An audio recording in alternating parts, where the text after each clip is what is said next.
청취자 여러분, 지금 여러분 손에 스위치가 하나 딱 쥐어져 있다고 한번 상상해 보시겠어요? 오, 스위치요. 뭔가 무서운 선택일 것 같은데요. 네, 맞습니다. 이 스위치를 누르면 당장 적의 기습 공격을 막아내서 수백 명의 아군을 살릴 수 있어요. 당연히 눌러야 하는 거 아닌가요? 근데 문제가 있습니다.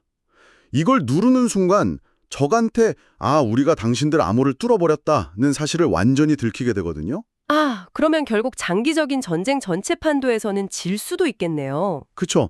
반대로 스위치를 안 누르면 당장 눈앞에 아군 수백 명은 목숨을 잃겠지만 전쟁 전체에서 승리할 확률은 확 높아지는 겁니다.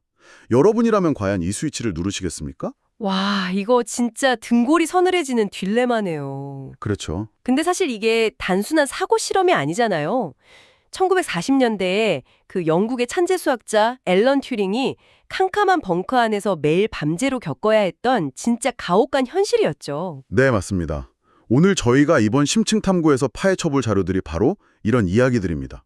청취자 여러분, 흔히 수학하면 교과서에 나오는 지루한 공식이나 계산기 두드리면 딱 떨어지는 정답 이런 거 떠올리시잖아요. 네네, 오차 없는 완벽한 학문이라고 생각하기 쉽죠. 하지만 오늘 저희가 마주할 수학의 진짜 얼굴은요. 인간의 피와 눈물 그리고 엄청 끔찍한 도덕적 딜레마로 막 얼룩져 있습니다. 맞아요. 오늘 다룰 자료들을 보면 수학이 결코 차갑기만 한 게 아니라는 걸 알 수 있죠. 그러니까 오늘 우리의 미션은 명확합니다. 수학이 단순한 정답 찾기가 아니라 세상을 읽고 인간의 복잡한 본성을 해부하는 가장 강력하고도 때로는 잔인한 언어라는 걸 밝혀내는 거죠. 청취자 여러분, 오늘만큼은 딱딱한 계산기는 다 내려놓으시고요. 네, 계산기 대신 인간이란 무엇인가에 대한 그 호기심만 가득 채워서 저희와 함께 들어가 보시죠. 좋습니다. 방금 오프닝에서 살짝 언급했던 앨런 튜링, 그리고 영화 이미테이션 게임의 이야기로 본격적인 시작을 해볼까요? 네, 튜링이 2차 세계대전 당시에 맞서야 했던 게 바로 독일군의 애니그마라는 암호 기계였잖아요. 와, 제가 자료 보면서 느낀 건데 이 애니그마가 진짜 상상을 초월할 정도로 악랄하더라고요. 그쵸, 그냥 단순히 A를 B로 바꾸는 그런 흔한 퍼즐 수준이 아니었죠. 네네. 기계 안에 여러 개의 회전자가 막 맞물려 있어서 키보드로 A를 누르면 G가 찍히고 다시 A를 누르면 이번엔 갑자기 X가 찍히고 막 누를 때마다 규칙이 지멋대로 바뀌는 거잖아요. 맞습니다. 게다가 제일 끔찍한 조건이 하나 있었죠. 매일 밤 12시 정각이 되면 기계 세팅이 완전히 초기화된다는 거. 진짜 미치는 거죠. 네, 이 애니그마가 만들어낼 수 있는 경우의 수가 하루에 약 1590회가지나 됐거든요. 다음 단위인 해입니다. 1590회요. 진짜 입이 안 다물어지네요. 그러니까 24시간 안에 이 천문학적인 경우의 수를 뚫어내지 못하면 자정 종소리와 함께 어제까지 쏟아부은 수학적 계산이 전부 물거품이 되는 극강의 난이도였던 겁니다. 완전히 인간의 뇌로는 풀 수 없는 랜덤 암호의 끝판왕이네요. 맞아요. 근데 결국 튜링이 기계를 이기는 기계, 즉 콜로소스의 원형이 되는 해독기를 만들어서 이 암호를 풀어내잖아요. 네, 그 부분이 영화에서도 엄청 카타르시스가 느껴지는데 저는 사실 여기서부터가 진짜 비극의 시작이라고 봅니다. 딜레마의 시작이죠. 네, 암호 풀었다고 기뻐한 건 진짜 잠깐이잖아요. 적이 언제 어디서 공격할지 완벽한 데이터를 다 손에 쥐었는데 정작 그 공격을 다 막아낼 수가 없는 상황이 온 겁니다. 그렇죠. 다 막아버리면 독일군이 이상하게 우리 공격이 다 막히네? 암호 뚫렸나? 하고 시스템을 아예 갈아엎을 테니까요. 맞아요. 그러니까 튜링은 적을 완벽하게 속이려고 당장 내일 아군 함선이 격침돼서 수많은 사람이 죽을 뻔히 알면서도 입을 꾹 닫아야 했던 거잖아요. 바로 그 지점에서 수학자는 단순한 학자가 아니라 누군가의 생사를 결정짓는 일종의 신의 저울을 쥐게 된 겁니다. 신의 저울. 표현이 진짜 소름 돋네요. 완벽하게 우연을 가장해서 어느 정도의 아군 공격은 허용하고 또 어느 정도는 막아내서 최종적인 승기를 가져올지 확률을 계산해야 했으니까요. 그러니까 일종의 허용 가능한 손실률, 이런 걸 수학자가 앉아서 계산해야 했다는 거잖아요. 네, 전쟁의 도덕적 무게를 통계학적인 줄타기로 감단해야 했던 거죠. 저는 이 대목을 보면서 문득 지금 우리가 마주한 첨단 기술의 문제랑 구조가 완전 똑같다는 생각이 들더라고요. 오, 어떤 기술 말씀하시는 거죠? 왜? 요즘 AI 다혈주행 자동차 프로그래밍 윤리 문제 엄청 시끄럽잖아요. 기계한테 누구를 죽이고 누구를 살릴 거냐를 결국 수학 데이터로 코딩해서 가르쳐야 하는 상황이 된 거니까요. 아, 아주 예리한 통찰입니다. 오늘 자료에서도 바로 그 자율주행차의 트롤리 딜레마를 집중적으로 다루고 있죠. 네네. 한번 상상해보죠. 자율주행차가 좁은 도로를 막 달리는데 갑자기 브레이크가 고장났습니다. 이대로 직진하면 횡단보도로 건너는 5명을 치게 되고 억지로 방향을 틀면 길가에 서 있던 1명을 치게 됩니다. 이럴 때 AI의 알고리즘 안에서는 과연 어떤 일이 벌어질까요? 아마 속으로 가중치를 엄청 계산하고 있겠죠. 사람 한 명당 숫자 2를 딱 부여하고 5를 잃는 것보단 2를 잃는 게 통계적으로 손실이 적다. 막 이런 계산식이 팽팽 돌아갈 것 같은데요. 네, 기본적으로 공리주의적 관점에서는 다수를 위해 소수를 희생하는 게 합리적이라는 값을 입력하겠죠. 그런데 상황을 한 번 더 비틀어 보겠습니다. 더 비튼다고요? 네, 만약 차가 그 보행자들을 살리려고 방향을 확 틀었는데 옆에 있던 단단한 콘크리트 벽에 정면 충돌해서 차에 타고 있던 운전자 1명, 즉 자기 자신이 사망하게 된다고 가정해보죠. 헉.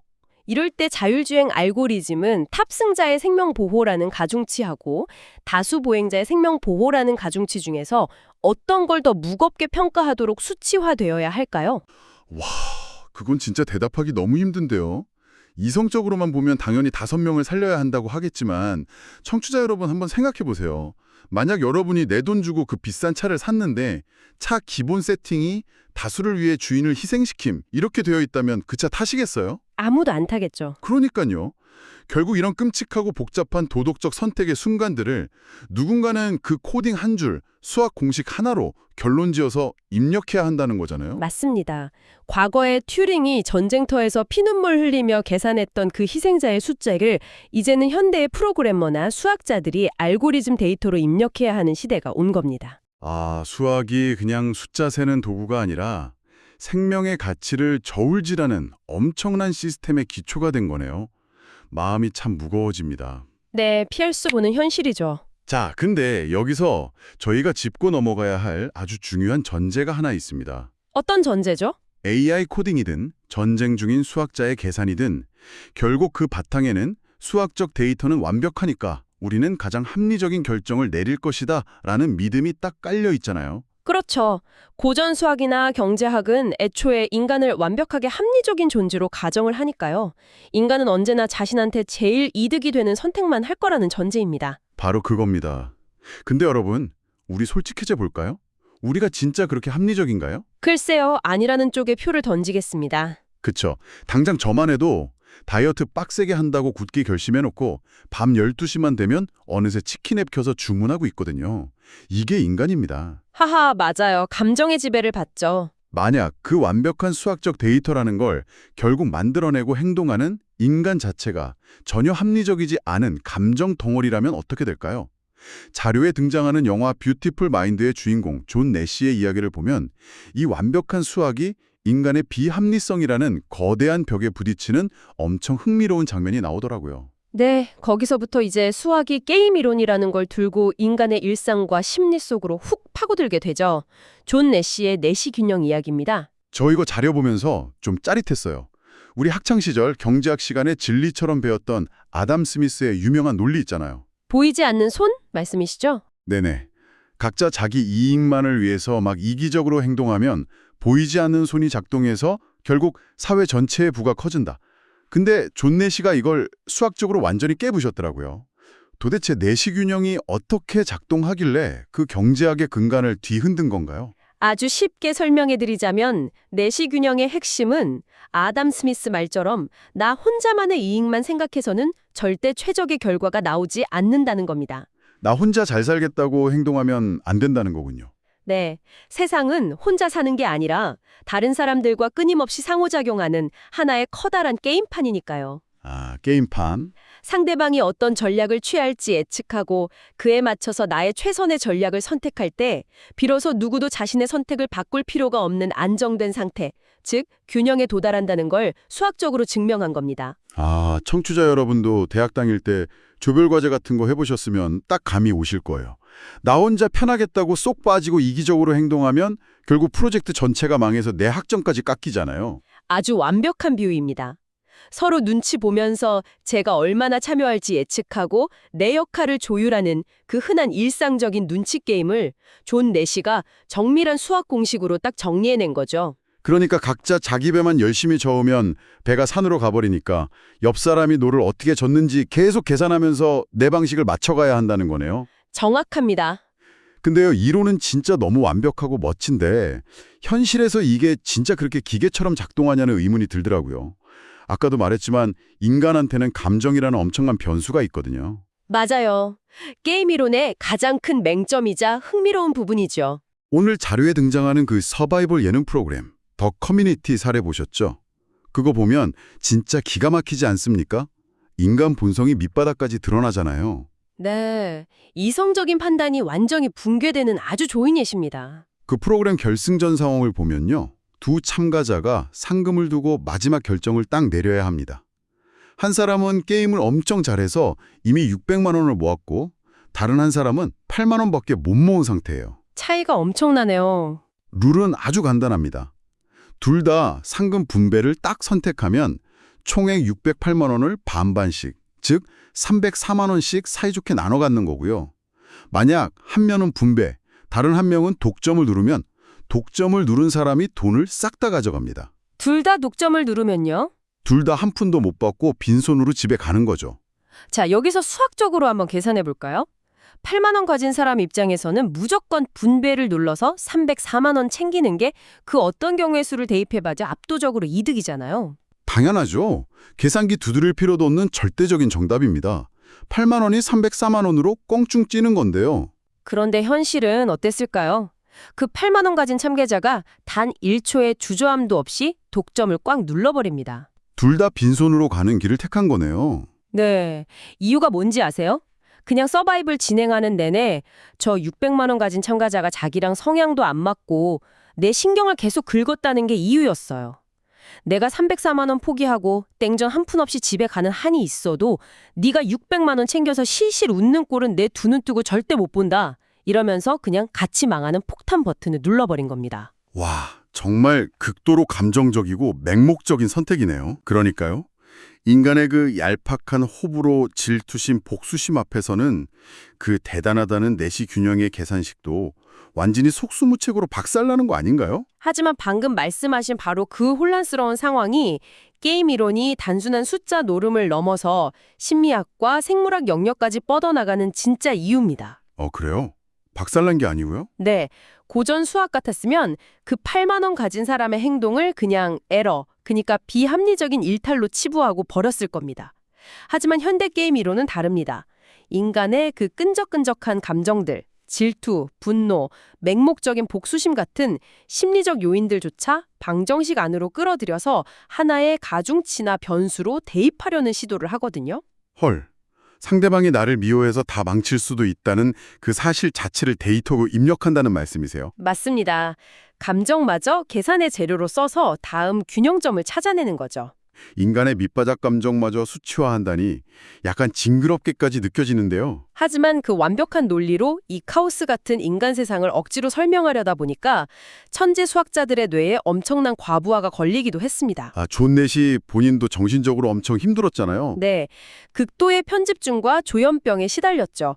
잡지나 신문을 막 오려내서 방벽에 가득 붙여놓고 존재하지도 않는 공산당의 암호를 찾겠다며 환각 속에서 허우적거렸습니다. 세상의 모든 것에서 억지로 패턴을 찾으려고 했던 거죠. 자료 뒷부분 보니까 수학자들의 이런 비극적인 결말이 존 넷이 한 명만의 이야기는 아니더라고요. 네, 수학계의 최대 난제 중 하나인 리만 가설에 얽힌 일화들도 기록되어 있죠. 이 리만 가설을 풀려고 덤벼들었다가 수많은 천재들의 정신이 무너져 내렸습니다. 리만 가설이요? 그게 도대체 뭔데 사람을 미치게 만드는 건가요? 끝없이 이어지는 우주 미로 속에서 단 하나의 출구를 찾는 작업이라고 보시면 됩니다. 소수들, 그러니까 1과 자기 자신으로만 나누어 떨어지는 수들의 배열이 일정한 패턴이 있는 줄 알았는데 갑자기 막 무작위로 변하거든요. 패턴이 있다가 없어진다고요? 네, 천재들의 뇌는 그 완벽한 카오스 속에서 어떻게든 억지로 규칙을 찾아내려고 애를 쓰다가 결국 본인의 패턴 인식 시스템 자체의 과부하가 걸려서 타버린 겁니다. 와, 무질서한 세계에서 억지로 질서를 찾으려다가 스스로의 정신이 무질서의 늪에 빠져버린 거네요. 약간 이카루스처럼 논리라는 태양에 너무 가까이 다가갔다가 뇌가 타버린 느낌이랄까요? 아주 시적인 비유네요. 맞습니다. 자, 그렇다면 우리 논의를 다음 단계로 한번 발전시켜 볼까요? 이렇게 뇌가 타들어가는 엄청난 고통 속에서 천재들이 우주의 비밀이나 그 해답을 직관적으로 딱 깨달았다고 쳐볼게요. 네. 근데 그 진실을 자기 머릿속에만 담아두면 솔직히 무슨 소용이 있습니까? 결국 이걸 세상 사람들한테 설득하고 보여주고 증명해내는 과정이 필요하잖아요. 아주 중요한 지점입니다. 자료 후반부에 등장하는 천재 수학자 라마누잔의 이야기가 바로 그 증명의 의미를 정확히 찌르고 있죠. 영화 무한대를 본 남자 그 모델이시죠? 네, 실제 인도의 수학자 라마누잔은 정규 교육을 거의 못 받았는데도 32세에 요절하기 전까지 믿기 힘든 직관력으로 수천 개의 공식을 막 쏟아냈습니다. 그의 직관이 얼마나 경이로웠는지 보여주는 유명한 일화가 있죠. 아, 1729, 그 택시 번호판 이야기요? 맞습니다.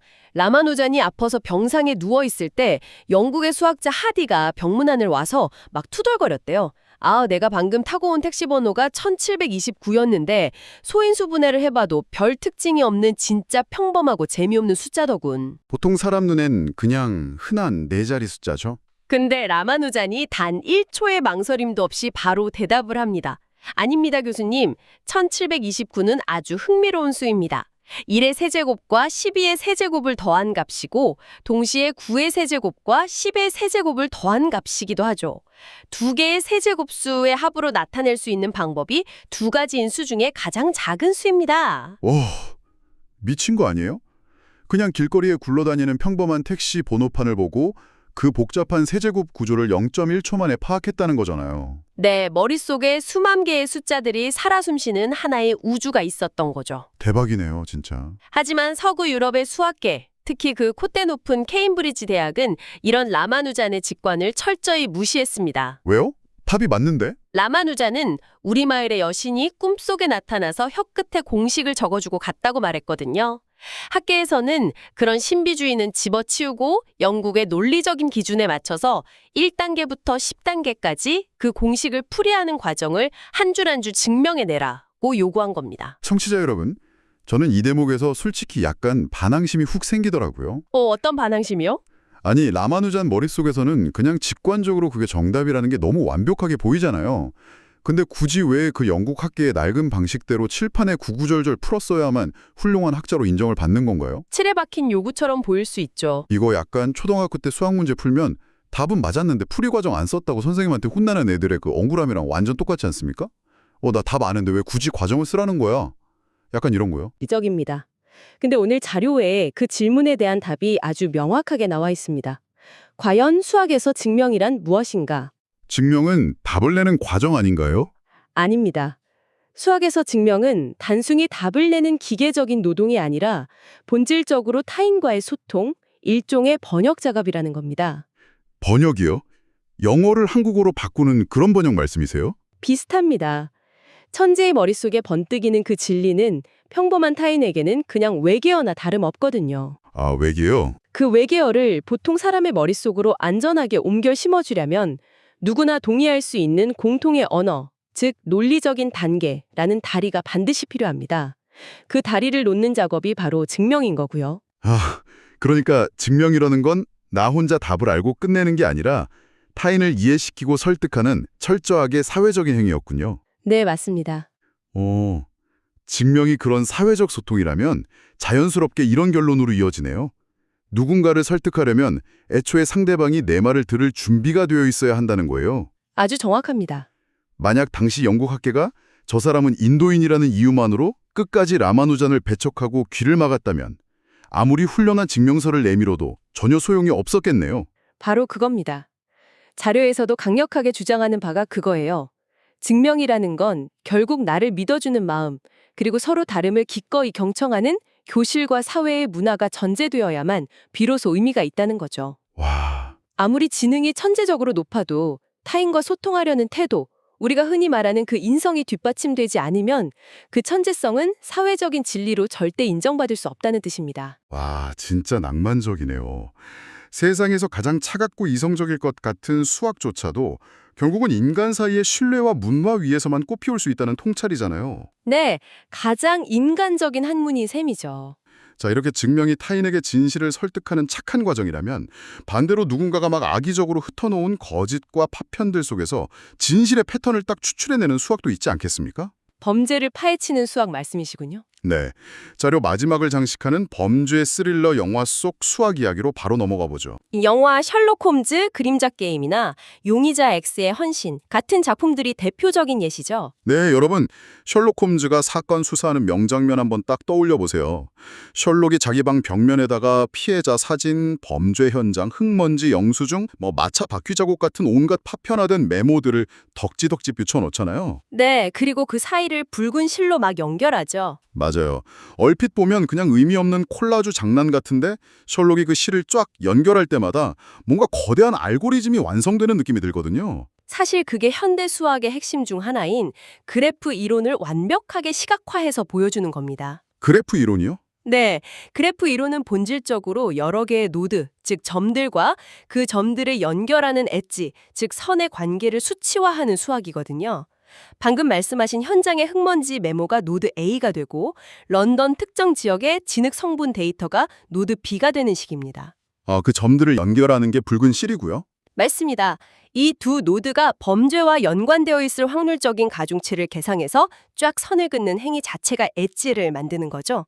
이 수많은 선들이 복잡하게 교차하고 얽히다 보면 범인이 어디로 숨었는지 그 거대한 진실의 네트워크가 딱 완성되는 원리입니다. 그러니까 셜록이 벽에다가 붉은 실을 긋는 그 멋진 행위가 단순한 천재의 추리가 아니라 머릿속으로 확률적 가중치를 엄청나게 매기고 있는 수학적 연산 과정이었군요. 네, 철저한 수학적 계산이었던 셈이죠. 근데 이거 들으면 들을수록 옛날 이야기가 아니잖아요. 지금 이 순간에도 우리 삶에 엄청난 영향을 미치고 있는 기술 아닌가요? 정확합니다.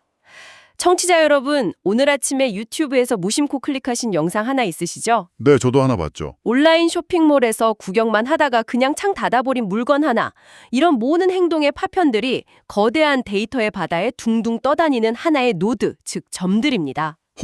내 행동 하나하나가 다 점이 된다고요? 네. 글로벌 IT 기업들의 AI 알고리즘은 마치 셜록 홈즈처럼 여러분이 남긴 그 무수한 흔적들에다가 수천만 개 붉은 실을 미친 듯이 연결해 됩니다.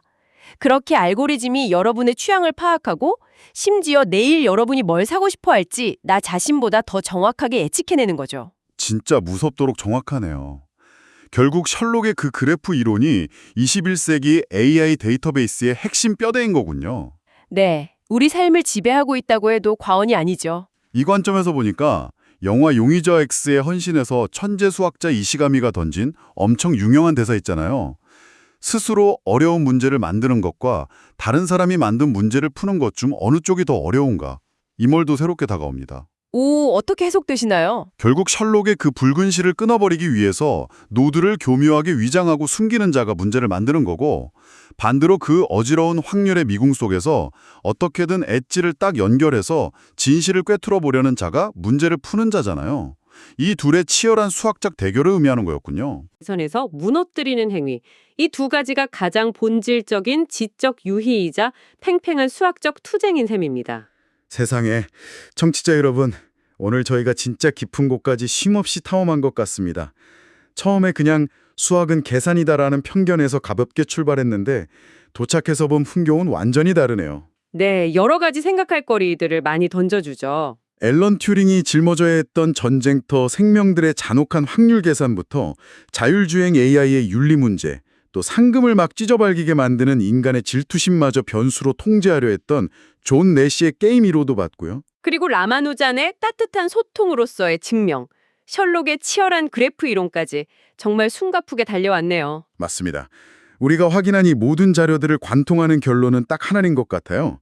수학은 교실 칠판에 박제된 그 죽은 숫자가 아니라 우리의 일상, 역사, 심리, 그리고 인간 본성의 가장 어두운 곳까지 얽혀있는 아주 역동적인 언어라는 사실입니다. 전적으로 동의합니다. 청취자 여러분, 이제 앞으로 영화를 보실 때나요? 아니면 직장에서 상사랑 팽팽하게 눈치 게임을 할 때, 혹은 도저히 안 풀릴 것 같은 복잡한 인간관계의 딜레마에 딱 빠졌을 때 한번 상상해 보시길 바랍니다. 네, 그 이면을 들여다보는 거죠. 네, 이 혼란스러운 상황 뒤에 과연 어떤 수학적 패턴과 논리적 서사가 숨겨져 있을지 말이에요. 고대 스파르타인들이 암호막대로 비밀을 전하고 카이사르가 전쟁을 지휘했던 것처럼 여러분의 그 피곤한 일상 속 갈등도 수학이라는 렌즈로 딱 들여다보면 생각보다 엄청 훌륭하고 흥미진진한 스릴러 한 편이 될 수 있습니다. 맞아요. 매일 반복되는 일상이 곧 거대한 수수께끼고 우리 스스로가 매일 그 문제를 풀어나가는 수학자가 되는 거니까요. 자, 그럼 이쯤에서 여러분의 되리에 깊이 꽂힐 아주 도발적인 질문 하나를 딱 던져놓고 오늘의 심층 탐구를 마무리할까 합니다. 어떤 질문일지 기대되네요. 오늘 우리는 수학이 생사의 갈림길에서 최적의 전략을 계산하고 이기적인 본성 속에서 균형을 찾고 흩어진 데이터들로 진실을 찾아내는 과정을 쭉 봤습니다. 수학은 갈수록 더 똑똑해지고 인간을 정밀하게 분석하고 있잖아요. 네, 분석의 정밀도가 무섭게 올라가고 있죠. 그렇다면 과연 머지않은 미래에 아까 그 예능에서 상금을 찢어버리게 만들었던 인간 특유의 비합리적인 질투심이나 분노 혹은 누군가를 향한 맹목적인 애정 같은 일종의 인간 본성의 버그조차 완벽하게 예측하고 통제할 수 있는 엄청난 수학적 알고리즘이 등장하게 될까요? 와, 모든 감정과 충동, 심지어 우리의 멍청한 실수마저 완벽한 확률 계산 시간으로 쏙 편입되는 세상이 오겠군요. 바로 그겁니다.